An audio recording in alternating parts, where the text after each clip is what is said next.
Policía, orden de cateo, abra la puerta. Antes solo veíamos el exterior del departamento de Bryan Kohberger, pero ahora, con las fotos recién publicadas de la escena del crimen, podemos ver su interior. Las fotos revelan lo que Kohberger escribía y leía antes de asesinar a 4 estudiantes de la Universidad de Idaho. Reviso todas las fotos.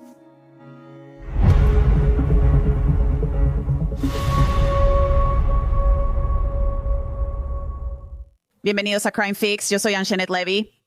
Cuando Bryan Kohberger fue arrestado en la casa de sus padres en Pensilvania, las autoridades ya estaban listas con una orden de cateo para su departamento en Pullman, Washington, a más de 2.500 millas de distancia.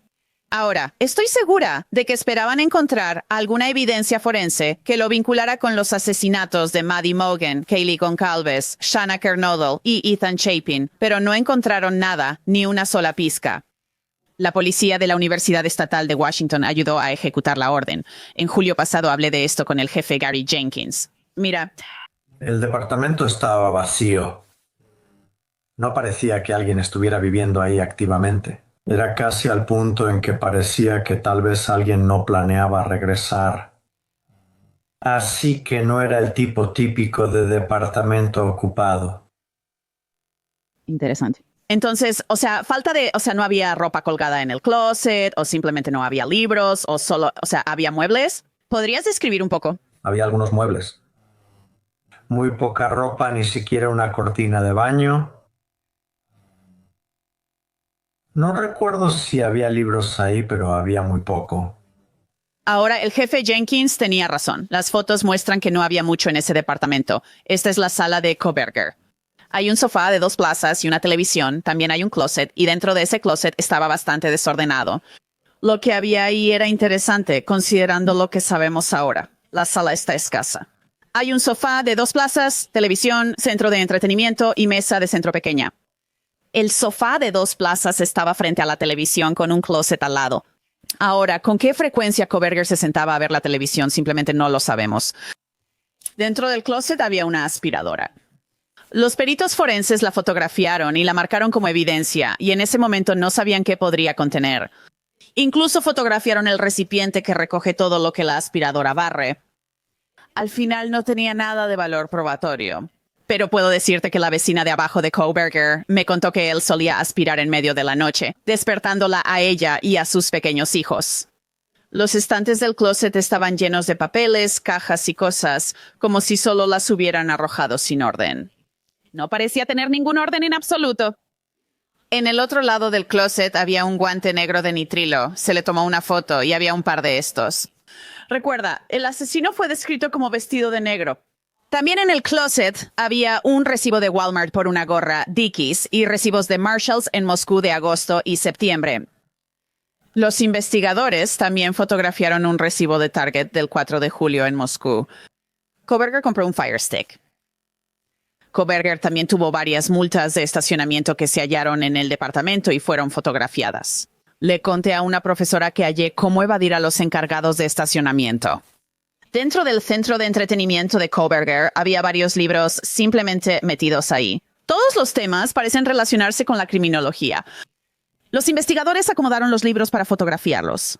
Algunos títulos aparecieron en los trabajos de Kohberger y resultan irónicos por su situación actual. El encarcelamiento masivo en juicio. Otro libro se llama ¿Por qué los inocentes se declaran culpables y los culpables quedan libres? Uno que el Señor los juzgue. Uno me llamó la atención por el interés de Kohberger en el robo sexual y en hablar de Ted Bundy y los asesinatos de Chi Omega, según una entrevista con un compañero de clase. Este libro se titulaba Inseguras en la Torre de Marfil, la victimización sexual de mujeres universitarias. El libro analiza cómo reaccionan las mujeres cuando son víctimas de agresión sexual. El libro se envió a la dueña en 2012 según el recibo adjunto. Kohberger escribió sobre temas de investigación, toma de decisiones de los delincuentes, emocionalidad y robo con hurto o ganancia material como objetivo final. En una línea, Kohberger escribió que tenía la intención de entrar a una prisión para realizar una investigación.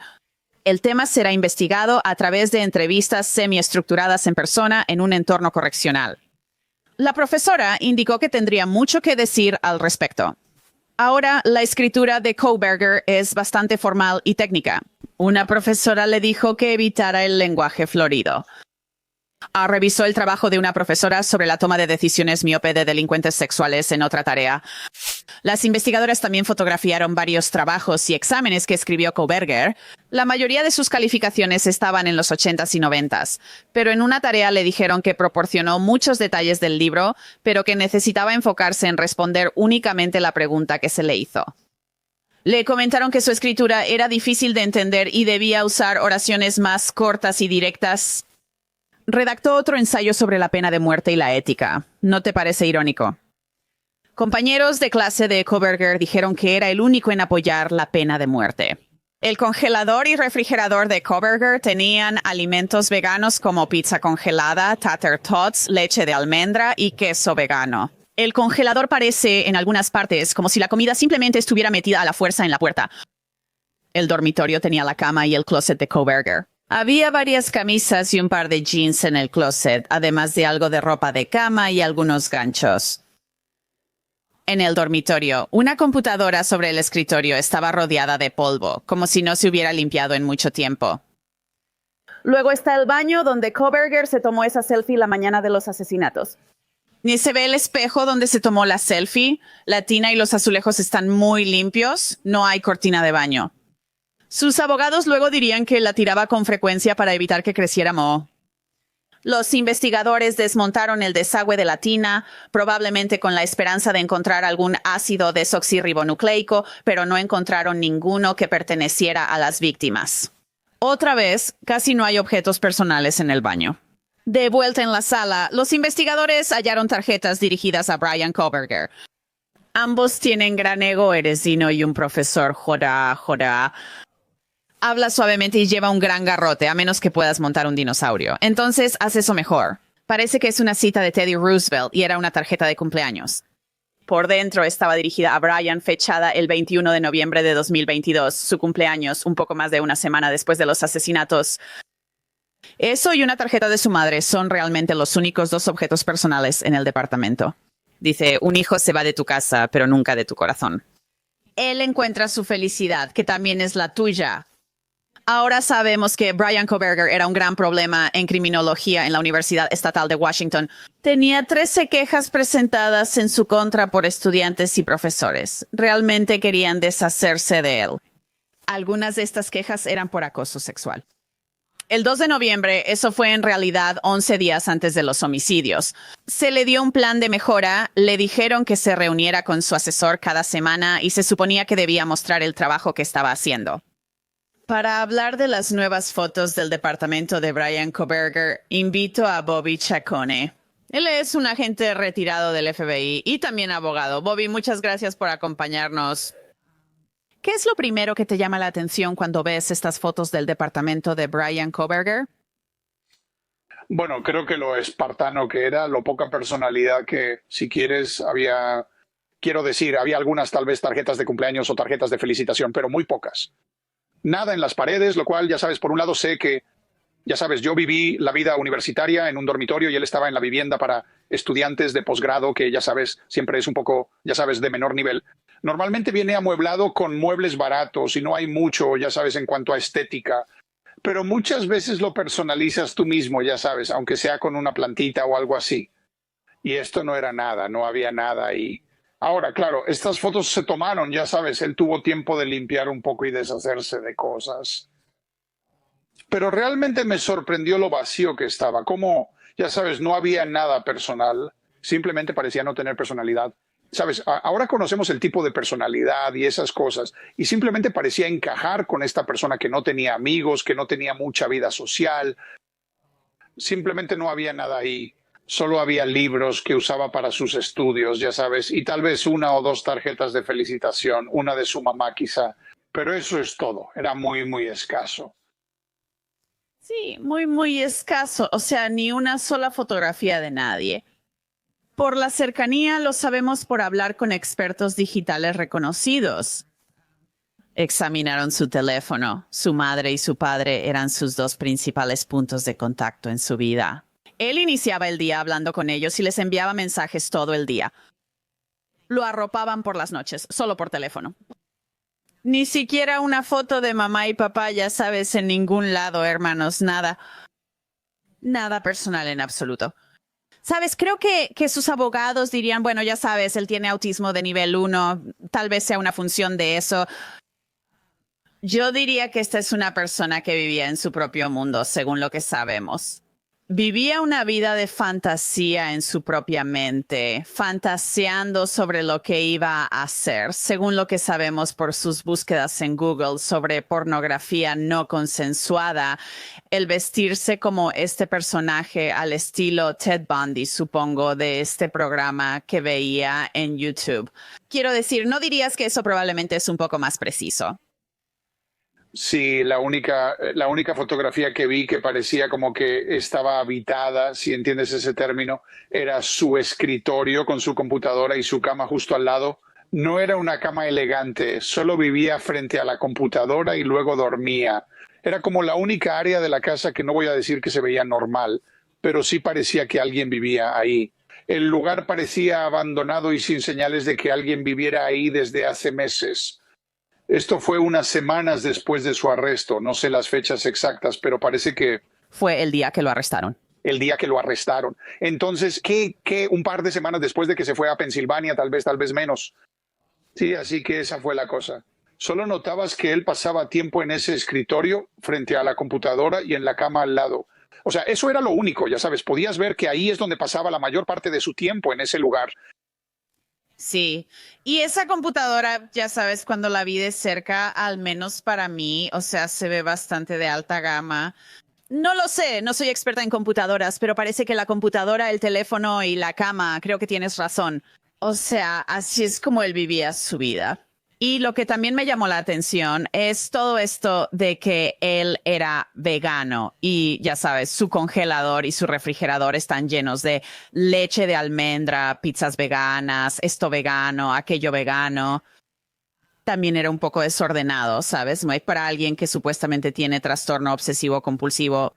Supongo que ya sabes, todo está como empujado y amontonado en la puerta del congelador. Sé que algunos dirán que eso era sobre la higiene personal, como sus duchas de 1 hora y similares, pero parece que es un poco desordenado en algunos aspectos. Todos tenemos desorden, pero ese closet está todo revuelto con papeles y cosas.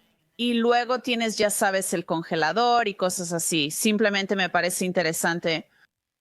Sí, no me parecía obsesivo compulsivo.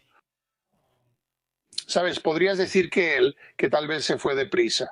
Tal vez tomó, ya sabes, una foto de su mamá y su papá y la empacó. Y cuando cruzó el país en auto, ya sabes, los ganchos en los closets se ven un poco desordenados. Giró a la izquierda rápidamente. Tal vez empacó y se fue, sabiendo lo que hizo y que la soga se apretaba más. Pero sí, las cosas que dejó atrás ciertamente no me indicaron que fuera una persona muy organizada o superestructurada. Como mencionaste, pensé igual al ver las cosas en el refrigerador y congelador no estaban ordenadas. No estaba, ya sabes, organizado por color o tipo de comida. Ya sabes, como alguien con un verdadero trastorno obsesivo compulsivo lo haría. Si dejaran algo, lo dejarían muy, muy bien organizado y estructurado. No vi mucho de eso en estas fotos. Sí, yo tampoco vi eso para nada. Parecía más bien como, ok, aquí está, meterlo al refri, tirar papeles al closet y hasta los libros forzados en el centro de entretenimiento. Hablaré de estos libros. Él era estudiante de criminología. Así que vamos a tener libros de texto sobre cosas relacionadas con el sistema de justicia penal, criminología, pero uno que realmente llamó mi atención fue este que trataba sobre la victimización sexual de las mujeres, ya sabes, inseguras en la Torre de Marfil. Y este libro, ya sabes, fue enviado en 2012, según el recibo. Ahora, eso pudo haber sido puesto ahí por accidente. Quizá lo compró en la librería, no lo sé, ni desde cuándo, porque el recibo tiene tachaduras. Pero este libro habla sobre cómo reaccionan las mujeres cuando son victimizadas en los campus universitarios, cuando son víctimas de agresión sexual en los campus universitarios. Muchos de estos libros aparecen referenciados en sus tareas escolares. Me parece bastante interesante. Este podría haber sido un libro que simplemente le interesaba, dado el hecho de que, según sus estudios, estaba fascinado aparentemente por el robo sexual. Entrevistas con personal y profesores de la Universidad Estatal de Washington confirmaron que esa era su área de estudio, el robo sexual. Y le gustaba hablar de eso. Entonces, ¿ese libro te llama la atención como alguien que investiga crímenes? Sí, o sea, como investigador, lo primero que habría hecho con esos libros es tomar la lista de libros y compararla con su plan de estudios. Así que los cursos que estaba tomando y los cursos que estaba enseñando o en los que ayudaba como asistente de profesor de posgrado, revisa todos los cursos previos, aunque no sean de esa escuela, ya que a veces conservas libros de otras escuelas. Ayuda con los cursos que enseño ahora. Revisa las lecturas obligatorias y recomendadas y márcalas como hechas. Así que todos estos libros aquí formaron parte de su educación, parte de sus estudios y trabajo académico.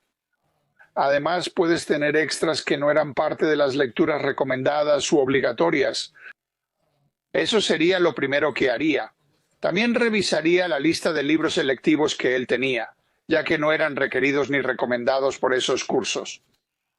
Pero el asunto es que la razón por la que eso no es necesariamente totalmente preciso en este caso es porque, como dijiste, él en realidad siguió ciertos cursos académicos que podrían haber estado alimentando su psicosis. Entonces, ya sabes, no puedes simplemente ver ese libro y decir, bueno, era lectura obligatoria en su curso, listo, y luego seguir adelante porque tal vez él tomó ese curso porque alimentaba sus fantasías criminales o lo que sea. Así que este caso tiene esa capa extra. Normalmente veía los libros y decía, aquí están los que querían leer, no los obligatorios. Pero en este caso, él podría haber estado tomando cursos académicos y ayudando a enseñar cursos académicos que alimentaban esa psicosis. También hay otro. Me resulta muy interesante ver algunos de estos libros. Quiero decir, él ya se declaró culpable. Él estudiaba criminología y justicia penal, así que escribía sobre estos temas en sus trabajos. Y en algunos de los trabajos, ya sabes, se hace referencia a estos libros, se mencionan estos textos. Pero lo que me pareció interesante es que tenemos el encarcelamiento masivo en juicio. Uno de los libros era ¿Por qué los inocentes se declaran culpables? Eso va a lograr su objetivo. Aún hay quienes, Bobby, creen que es inocente aunque se declaró culpable. Eso va a alborotar a sus seguidores.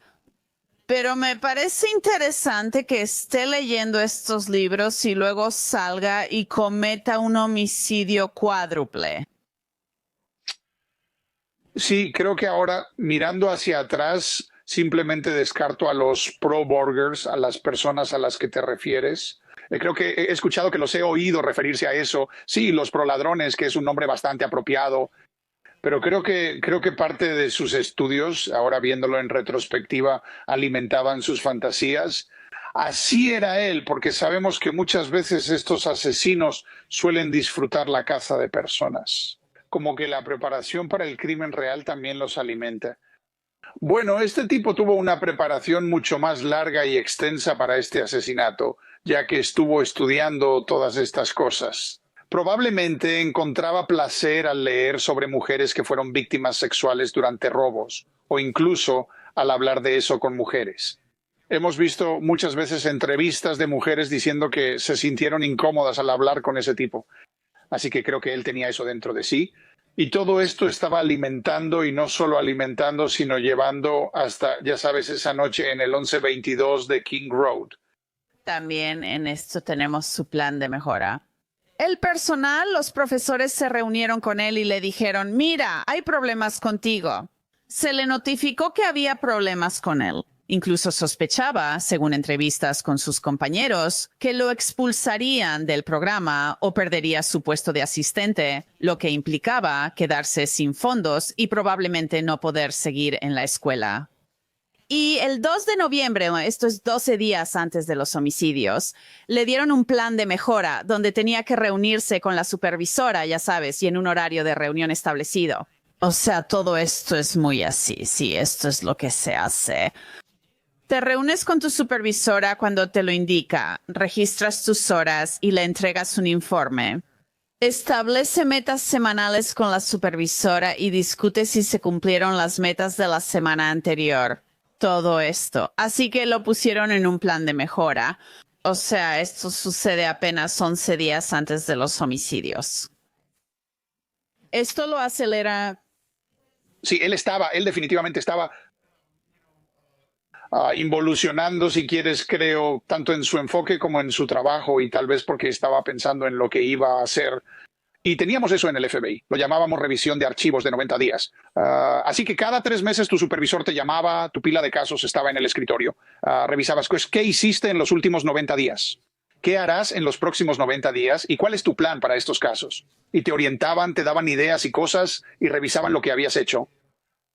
Si eras un problema disciplinario, te revisaban el expediente cada 60 o 30 días y el periodo se acortaba cada vez más. Parece que tenían problemas con él, por eso fue una medida disciplinaria. Ahora, normalmente, probablemente no tienes que reunirte con tu supervisor cada semana y decirle, esto es lo que hice la semana pasada, estas eran mis metas. Estas son las metas que cumplí y no cumplí la semana pasada y las de esta semana.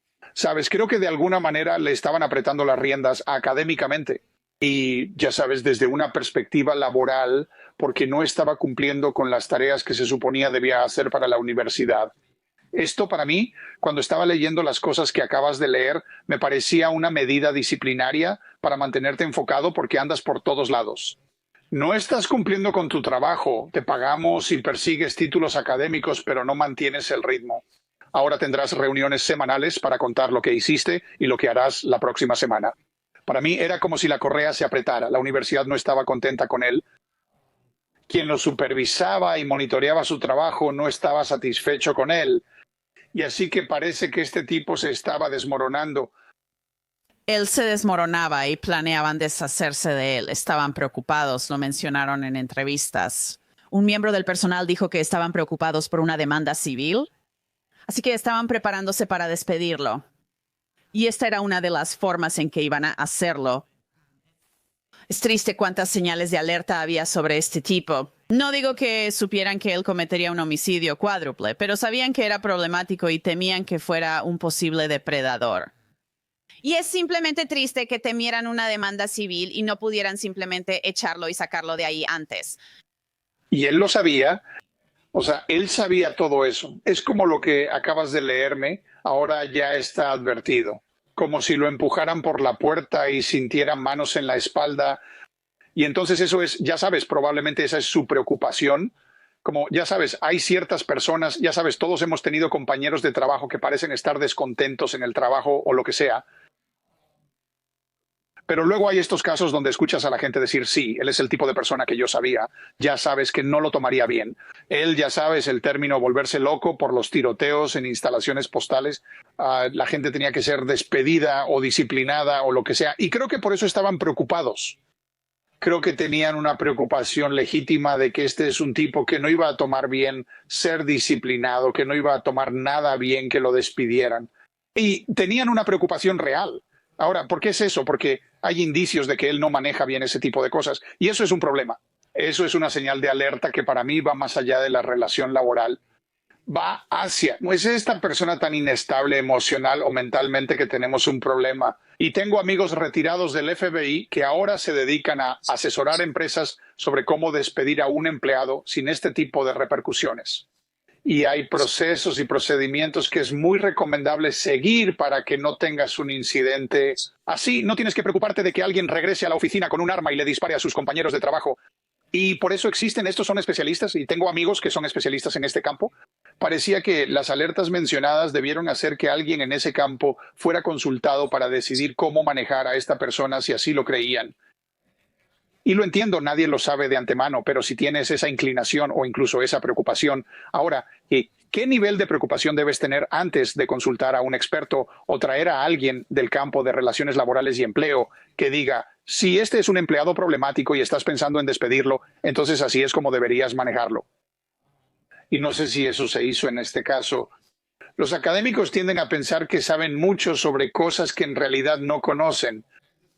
Este es un tipo de procedimiento de derecho laboral y de empleo. Esto no tiene que ver con la justicia penal, pero hay expertos y conozco a algunos de ellos que sí asesoran a empresas e instituciones Y si tienes un empleado que sientes que no va a reaccionar bien y puede tener una reacción negativa, ya sea ante una sanción o un despido, entonces necesitas empezar temprano en el proceso consultando a ese experto y seguir los pasos que te aconseje para minimizar cualquier daño que esa persona pueda causar. No digo que haya pasado aquí, pero como mencionaste, hay indicios claros de que veían a esta persona como un problema y simplemente deshagámonos de él. Pero el problema es que si crees que es un problema, deshacerte de él puede empeorar ese problema.